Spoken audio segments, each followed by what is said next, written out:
Inside a nearly century-old building, a plan emerged. Thank you so much for being here. We are going to start with the Department of Finance. Emerged to solve a modern-day problem sometime within the city's not-so-distant future. So we are here today for the purchase and sale agreement of the hotel known as Stay Inn. In 2022, if there were detractors, The seller is IH Holdings 16 LLC. none felt the need to say it. And so with $9 million in hand and a need for more places to place the unhoused in mind, the Denver City Council moved This would be a 24/7 occupancy.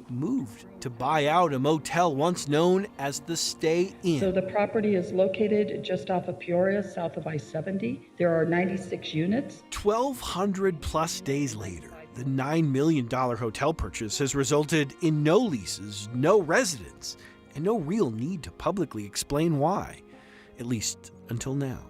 It definitely leads to questions. Keisha Graham has good reason to wonder what's going on. I go past that building frequently and I look and I'm like, it's still empty. It's still boarded up. She works for The Road Called Straight, a small Aurora-based nonprofit which became interested in the Stay Inn when the city announced it intended to resell its newly acquired building for no more than $10. I would say it did seem strange, absolutely. It was strange, but it made sense. Made sense, she says, because Denver didn't just want $10. It also expected the buyer to renovate the aging building and operate it as supportive housing, offering services for the recently unhoused. Definitely something you guys were interested in. Absolutely. Our program manager jumped on it right away. It was a reach. The nonprofit had no history with a project this big. Still, they remained optimistic. Yep, this is it. Until Denver informed The Road Called Straight in this email, it was out. January 30th, 2025. Yeah. That's a long time ago. Yes. And the building is still sitting there, boarded up. Nothing. No. Graham assumed their bid was one of many. 9 News Investigates can now report for the first time that assumption was wrong. Do you know that you're one of only two bids for that? Did not know that. Wow. Just 2.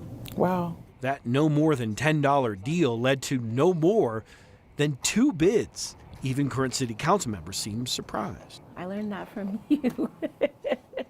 You did? I did. That's not great. It's not great.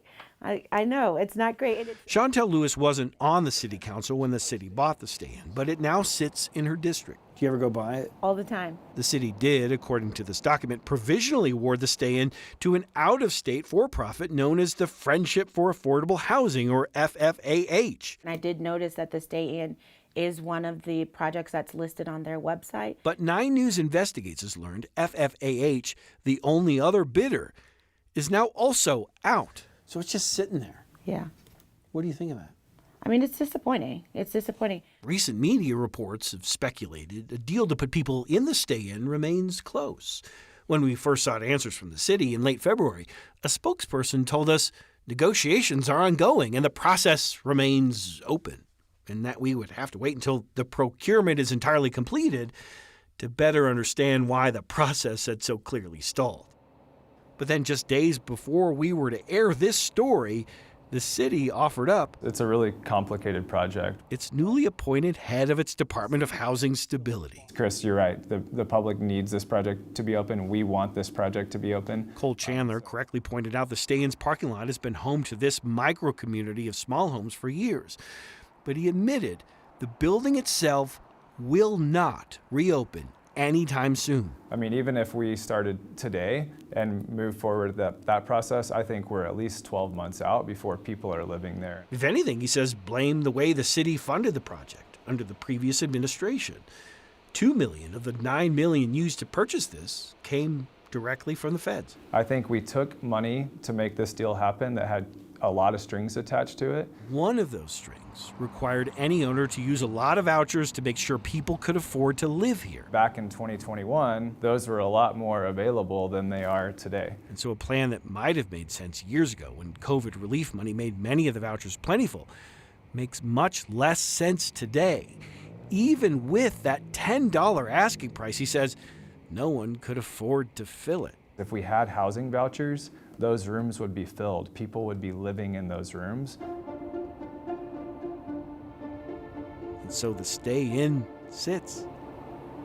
waits for someone to go back to the drawing board that as of today doesn't even seem to exist. Chandler says it's time to get creative. Graham says Sounds like a investment gone wrong. this all feels like one big mess in a city that can't afford to have another. There is a great need for a facility like this. The building has aged since the city bought it. It's not entirely clear how much money it's going to take to address that issue alone. FFAH did not respond to our questions other than to tell us to talk to the mayor's office.